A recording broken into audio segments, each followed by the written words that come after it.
नहमदुहु व नुसल्ली अला रसूलिहिल करीम। अम्मा बाद फ़अऊज़ु बिल्लाहि मिनश शैतानिर रजीम। बिस्मिल्लाहिर रहमानिर रहीम। इन्नल्लाहा ला यस्तही अन यज़रिब मसलन मा बऊज़तन फमा फ़ौक़हा फ़अम्मल्लज़ीना आमनू फ़यअलमूना अन्नहुल हक़्क़ु मिन रब्बिहिम व अम्मल्लज़ीना कफ़रू फ़यक़ूलूना माज़ा अरादल्लाहु बिहाज़ा मसला युज़िल्लु बिही कसीरन व यहदी बिही कसीरा वमा युज़िल्लु बिही इल्लल फ़ासिक़ीन अल्लज़ीना यनक़ुज़ूना अहदल्लाहि मिन बअदि मीसाक़िही व यक़तऊना मा अमरल्लाहु बिही अन युसला व युफ़्सिदूना फ़िल अर्ज़ उलाइका हुमुल ख़ासिरून। सदक़ल्लाहुल अज़ीम। मुजादी दोस्तों मुसलमान भाइरो, अल्लाह तबारक व तआला गुज़िरल जेके आयतूं गुज़रियूं कल उन जे अंदर अल्लाह तबारक व तआला क़ुरान मजीद जी हक़ानियत बयान फरमाईंदे, क़ुरान मजीद जी सदाक़त बयान फरमाईंदे, क़ुरान मुनज़्ज़ल मिनल्लाहि तआला आहे, क़ुरान अल्लाह तबारक व तआला जो कलाम आहे। इन ॻाल्हि खे बयान फरमाईंदे अल्लाह तबारक व तआला मुशरिकनि खे चैलेंज कई, जेकॾहिं अव्हां चओ था त हीअ क़ुरान अल्लाह जो किताब नाहे त पोइ तव्हां इन क़ुरान जहिड़ी हिकिड़ी सूरत ठाहे ॾसियो। पोइ जॾहिं इहे मुशरिक इहे काफ़िर उन क़ुरान मजीद जी हिकिड़ी सूरत ठाहिण खां आजिज़ थी पिया, पोइ क़ुरान मजीद जे मथां एतिराज़ करणु शुरू कयूं। जॾहिं इंसान मुक़ाबिले खां आजिज़ थी पवंदो आहे पोइ सिर्फ़ु ऐं सिर्फ़ु वञी बचंदा आहिनि एतिराज़। हिननि बि एतिराज़ करणु शुरू कया त अल्लाह तबारक व तआला हकीम आहे, हकीम जे कलाम जे अंदरि हक़ीर शयुनि जो ज़िक्र न हूंदो आहे। अल्लाह तबारक व तआला क़ुरान मजीद जे अंदरि हक़ीर शयुनि जो तज़किरो कयो आहे, किथे मख जो तज़किरो, किथे मच्छर जो, किथे मकोड़ीअ जो। अल्लाह तबारक व तआला हिननि शयुनि जो तज़किरो कयो आहे। इहे हक़ीर शयूं आहिनि, किथे कोरीअड़े जो, किथे मख जो, किथे मच्छर जो ज़िक्र आयो आहे। क़ुरान मजीद जेकॾहिं तव्हां चओ था अल्लाह तबारक व तआला जो कलाम आहे त इन क़ुरान में इन्हनि शयुनि जो ज़िक्र न हुजणु घुरिजे। इन्हनि एतिराज़ कंदे इहा ॻाल्हि चई त अल्लाह तबारक व तआला खे नऊज़ बिल्लाह हया शर्म नथो अचे जो इन्हनि शयुनि जा मिसाल अल्लाह साईं बयानु कया आहिनि क़ुरान मजीद में। अल्लाह तबारक व तआला हिननि आयतुनि में इन शइ जो जवाबु ॾिनो आहे। जंहिं उनवान सां हिननि एतिराज़ कया, अल्लाह तबारक व तआला उन उनवान सां इन एतिराज़ जो रद्द फरमायो आहे। जीअं क़ुरान मजीद में अल्लाह तबारक व तआला मिसाल बयान क़ुरान मजीद में खिंज़ीर जो ज़िक्र कयो आहे। हुर्रिमत अलैकुमुल मैततु वद्दमु व लहमुल खिंज़ीर, हराम कयो आहे अल्लाह तबारक व तआला तव्हां ते मैतो मोल जानवर ऐं दम रत जेको जानवर मां वहंदो आहे ऐं खिंज़ीर जो गोश्त। इहे खिंज़ीर जो ज़िक्र, खिंज़ीर हक़ीर शइ आहे। भई ॿिए अल्लाह तबारक फरमायो सूरतुल हज में या अय्युहन्नासु ज़ुरिब मसलुन फस्तमिउ लहू इन्नल्लज़ीना तदऊन मिन दूनिल्लाहि लन यख़्लुक़ू ज़ुबाबन वलव इज्तमऊ लह। ए इंसानो मिसाल बयानु कयो थो वञे, तव्हांजे लाइ कन खोले करे ॿुधो, गौर सां ॿुधो। बेशक उहे शख़्स जेके सॾनि था अल्लाह तबारक व तआला खां सवा ॿियनि खे, लन यख़्लुक़ू ज़ुबाबा, जिन खे सॾनि था उहे मख नथा पैदा करे सघनि। वलव इज्तमऊ लहू, जेकॾहिं सभु गॾिजनि न, गॾिजी पवनि तॾहिं बि हिकिड़ी मख नथा ठाहे सघनि। त मख जो ज़िक्र। वरी ॿिए हंधि अल्लाह तबारक व तआला फरमायो मसलुल्लज़ीना इत्तख़ज़ू मिन दूनिल्लाहि औलिया कमसलिल अंकबूत, मिसाल उन्हनि शख़्सनि जो जिन वरितो आहे अल्लाह तबारक व तआला खां सवा ॿियनि खे कारसाज़ करे, उनजो मिसाल आहे कोरेड़े वांगुरु। हिते वरी कोरेड़े जो ज़िक्र आहे।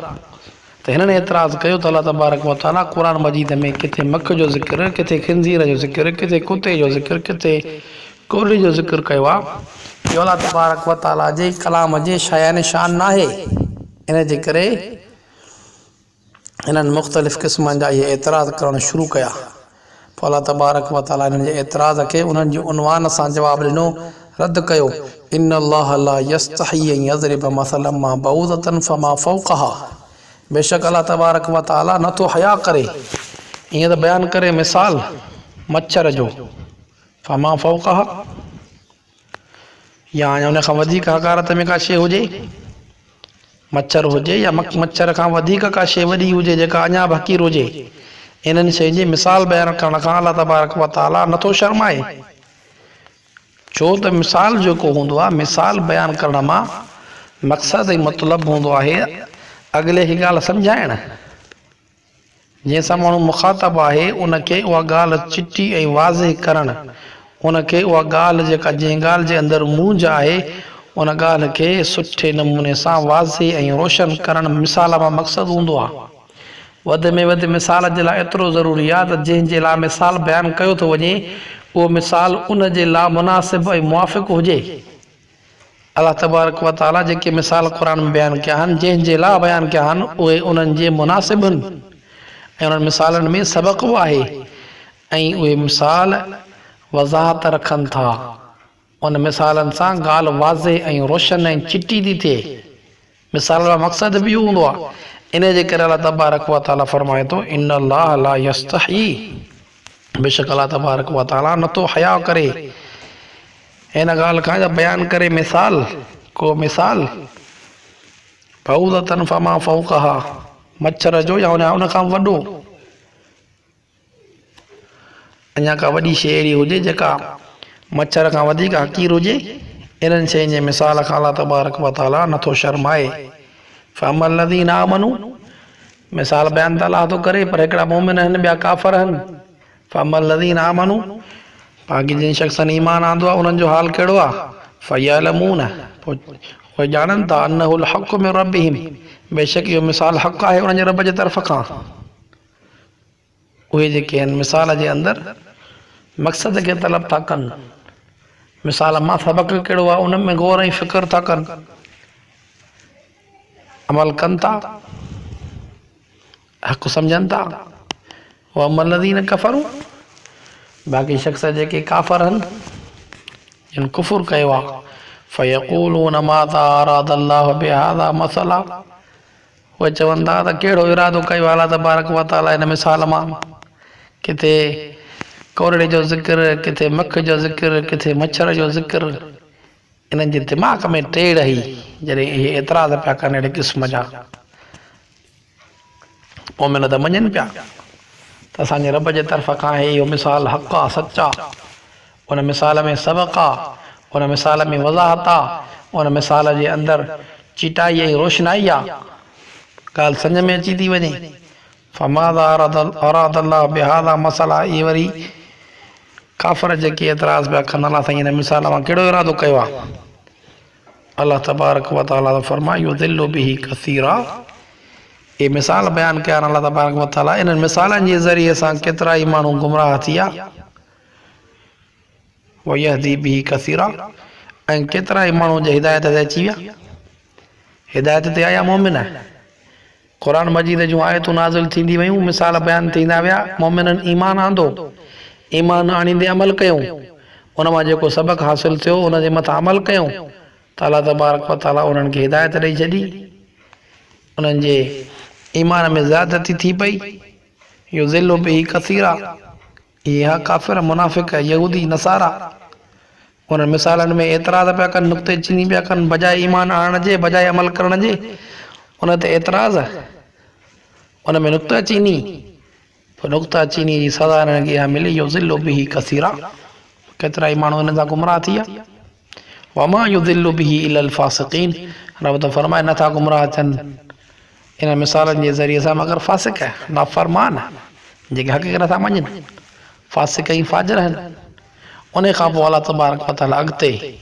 अल्लज़ीन यनक़ुज़ून अहदल्लाहि इतां खां अल्लाह तबारक व तआला इन्हनि फासिकनि जूं अलामतूं बयानु कयूं आहिनि सिफ़तूं बयानु कयूं आहिनि फासिकनि जी पहिरीं सिफ़त कहिड़ी आहे अल्लज़ीन यनक़ुज़ून अहदल्लाह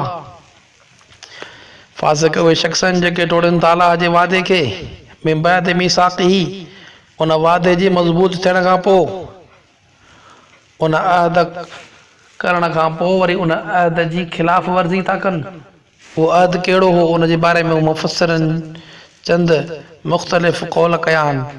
हिकिड़नि मुफ़स्सिरनि जो तबिक़ो चवे थो त इन अहद मां मुराद आहे अल्लाह तबारक व तआला जेको आलमी अरवाह में तमामु इंसाननि खां अहद वरितो हो, हज़रत आदम अलैहिस्सलातु वस्सलाम खां वठी करे आख़िरी इंसान ताईं जेके बि इंसान हुआ, अल्लाह तबारक व तआला उन्हनि खे हिकु जाइ ते गॾु करे उन्हनि खां वाइदो ऐं मीसाक वरितो, जेके क़ौल अलस्ती चइबो आहे।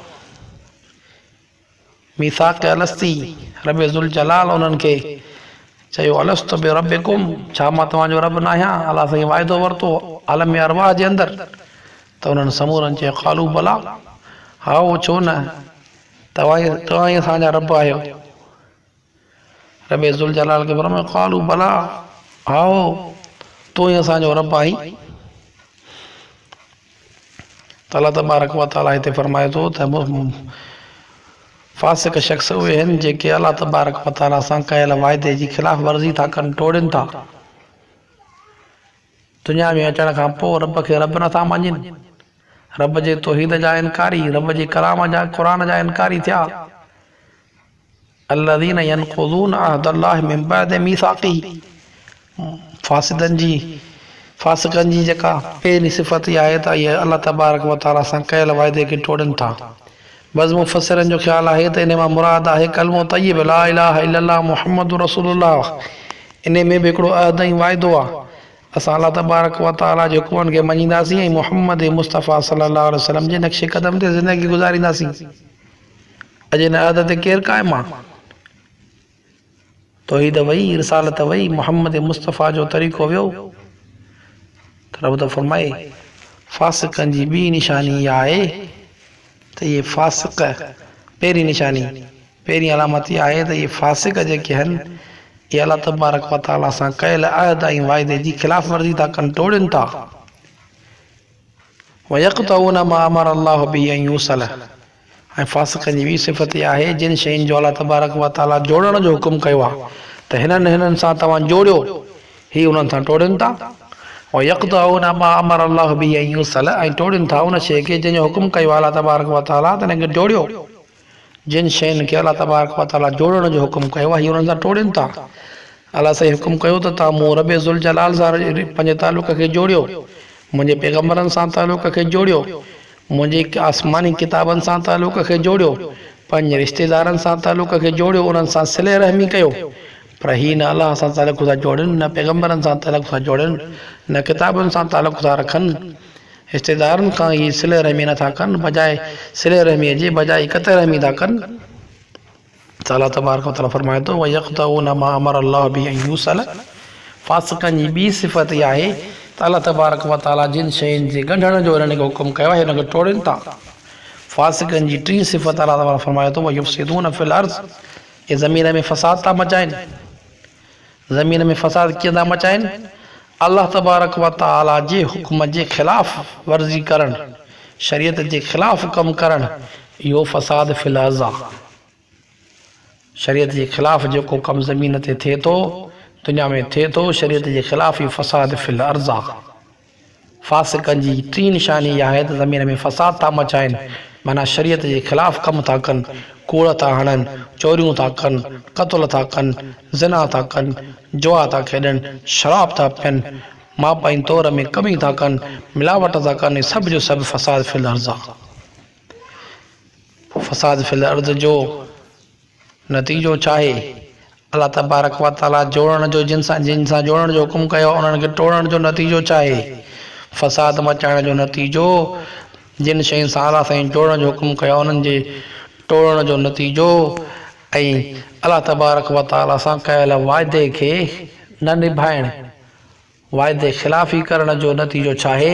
रब फरमाए उलाइक हुमुल ख़ासिरून, इहे उहे शख़्स अथव जेके खसारे वारा आहिनि, नुक़सान वारा आहिनि।